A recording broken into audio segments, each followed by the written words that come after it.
Hah? Aduh pusing. Pala otak, pala Barbie pusing. Bolak-balik. Maju, mundur. Maju, mundur. Maju, mundur. Maju, mundur.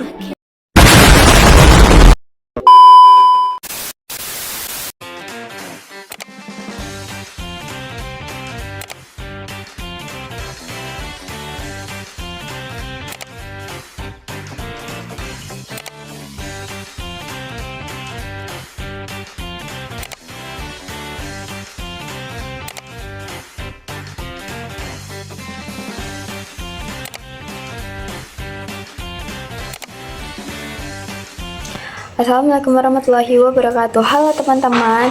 Di sini kita akan menjelaskan tentang materi yang terakhir, yaitu pengendalian kerja dan pemantauan menggunakan big data dan kecerdasan buatan. Di sini saya Syafira Keveni dengan NIM 281 dan teman saya Agripina Atmaranti dengan NIM B280 dan Hijra Maulana Naja dengan NIM B282 dan Dia Ulhaq dengan NIM B283. Baik, langsung saja. Yang pertama yaitu kinerja. Pengendalian kinerja adalah proses memastikan bahwa kegiatan organisasi berjalan sesuai rencana, standar, dan dengan tujuan yang telah ditetapkan. Pengendalian dilakukan melalui penetapan standar kinerja, menentukan target atau ukuran yang harus dicapai. Pengukuran kinerja mengumpulkan data tentang pengumpulan hasil kerja sebenarnya. Perbandingan hasil dengan standar membandingkan hasil aktual dengan target. Contohnya, apabila target penjualan 200 juta tetapi realisasi 175 juta tercapai, belum tindakan perbaikan. Contractive action melakukan pelatihan teknik penjualan supaya target bulan depan tercapai, menambah staf di jam sibuk agar waktu pelayanan lebih tercepat. Yang kedua yaitu Big Data dalam pengendalian dan pemantauan kinerja. Big Data adalah kumpulan data yang sangat besar, kompleks, dan beragam yang tidak dapat diolah dengan cara tradisional. Karakteristik Big Data ada 5 V. Yang pertama yaitu volume, jumlah data yang sangat besar. Lalu yang kedua velocity, data yang dihasilkan sangat cepat. Yang ketiga variety, yaitu bentuk data yang beragam seperti teks, sensor, dan transaksi atau gambar. Lalu ada veracity, keakuratan data dapat bervariasi, dan value, data menghasilkan nilai bagi organisasi. Peran Big Data dalam pengendalian kinerja. Yang pertama yaitu monitoring real time.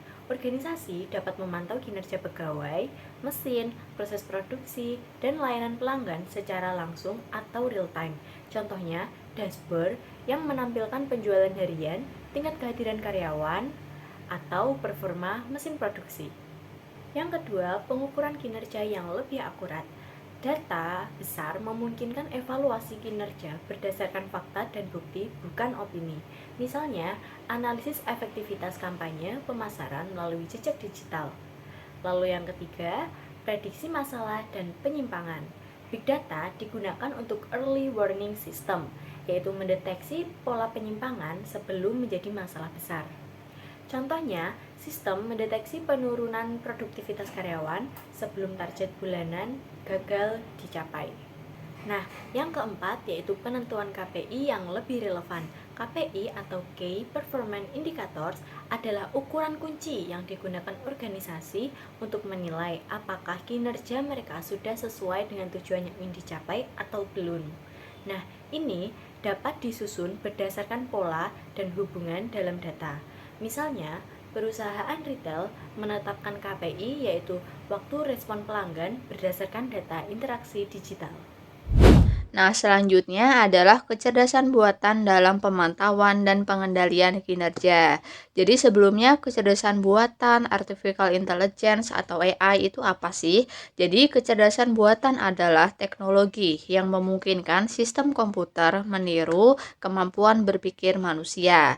Jadi AI mampu bekerja secara otomatis dengan berbagai cara. Contohnya, menganalisis data dalam jumlah yang banyak, terus mengenali pola dan kecenderungan, membuat keputusan berdasarkan data yang banyak, dan memberikan rekomendasi secara cepat dan akurat. Jadi dalam organisasi, AI ini membantu manajemen, digunakan untuk membantu manajemen dalam mengambil keputusan, memantau, dan mengendalikan kinerja agar lebih efektif. Nah, selanjutnya adalah peran AI dalam pengendalian dan pengawasan kinerja. Ada beberapa. Yang pertama yaitu otomatisasi pengawasan. Berarti AI dapat memantau kinerja secara real time atau di waktu itu juga dan berkelanjutan tanpa harus dilakukan secara manual lagi. Nah, ada beberapa manfaatnya, yaitu yang pertama, mengurangi kesalahan manusia. Yang kedua, mempercepat proses pemantauan dan pengawasan. Yang ketiga, menghemat waktu dan biaya pengawasan. Nah, yang kedua ada analisis prediktif. Jadi, analisis prediktif adalah penggunaan AI dan data historis untuk memprediksi kondisi organisasi di masa yang akan mendatang. Nah, AI ini bisa memprediksi penjualan di periode berikutnya, kinerja karyawan ke depannya, dan resiko operasional perusahaan. Manfaatnya, manajer dapat mengambil keputusan lebih awal dan mengurangi kesalahan atau resiko kegagalan untuk di masa yang akan mendatang. Yang ketiga ada machine learning. Jadi machine learning adalah bagian dari AI yang memungkinkan sistem belajar dari data dan pengalaman sebelumnya.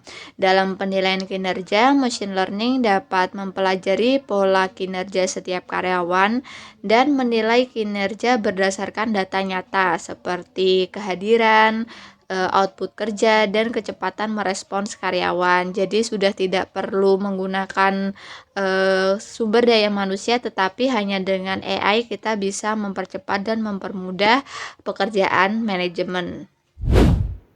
Selanjutnya, integrasi Big Data dan AI dalam pengendalian kinerja.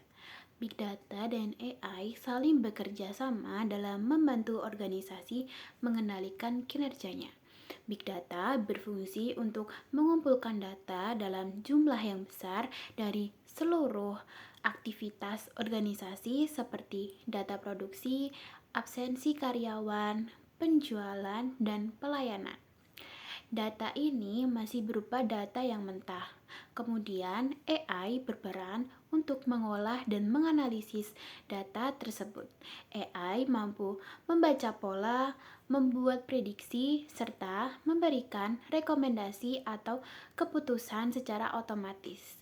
Jadi, bisa disimpulkan bahwa Big Data menyediakan bahan mentah berupa data dan AI mengubah data tersebut menjadi informasi dan insight yang berguna.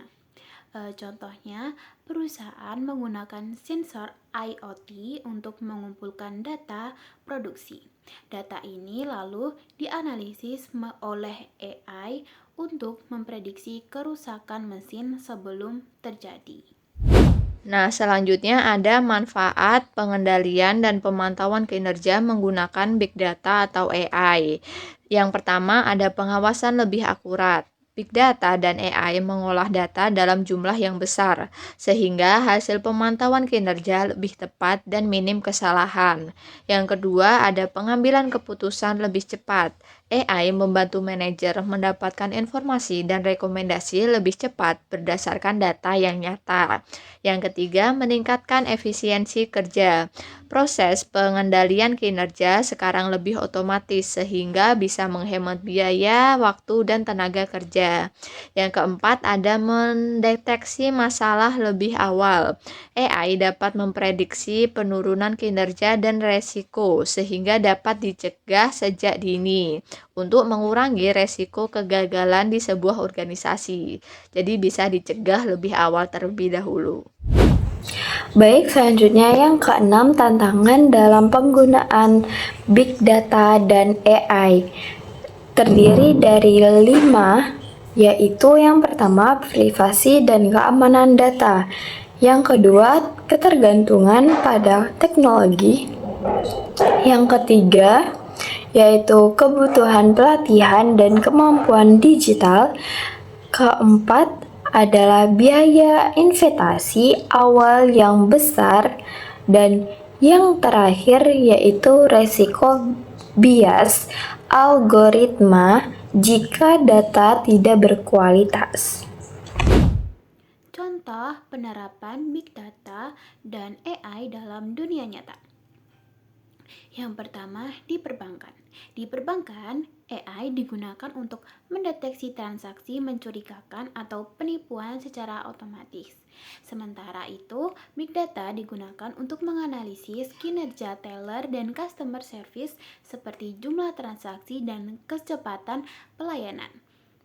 Lalu yang kedua, di sektor manufaktur. Di sektor manufaktur, sensor IoT dipasang pada mesin produksi untuk mengumpulkan data secara real time. Lalu data ini kemudian dianalisis oleh AI untuk memprediksi kerusakan mesin sehingga perusahaan bisa melakukan perawatan lebih awal dan menghindari kerugian. Lalu yang ketiga, di bidang sumber daya manusia. Di bidang ini, AI membantu menganalisis performa karyawan berdasarkan data kerja. Big Data digunakan untuk menyusun KPI yang lebih objektif karena berdasarkan fakta, bukan hanya penilaian subjektif atasan. Lalu yang keempat, di sektor retail. Di sektor retail ini, Big Data digunakan untuk menganalisis perilaku pelanggan dan data penjualan. Kemudian AI membantu menentukan jumlah stok yang optimal sehingga barang tidak menumpuk atau kehabisan. Nah, yang terakhir yaitu kesimpulan. Pengendalian kinerja di era digital semakin efektif dengan Big Data dan AI. Keduanya memungkinkan organisasi untuk memantau aktivitas secara real time, membuat prediksi yang akurat, menilai kinerja secara objektif, dan mengoptimalkan proses kerja. Pengendalian modern ini membuat organisasi menjadi lebih responsif, efisien, dan adaptif dalam menghadapi persaingan. Sekian itu dari kelompok 3. Terima kasih. Bye-bye.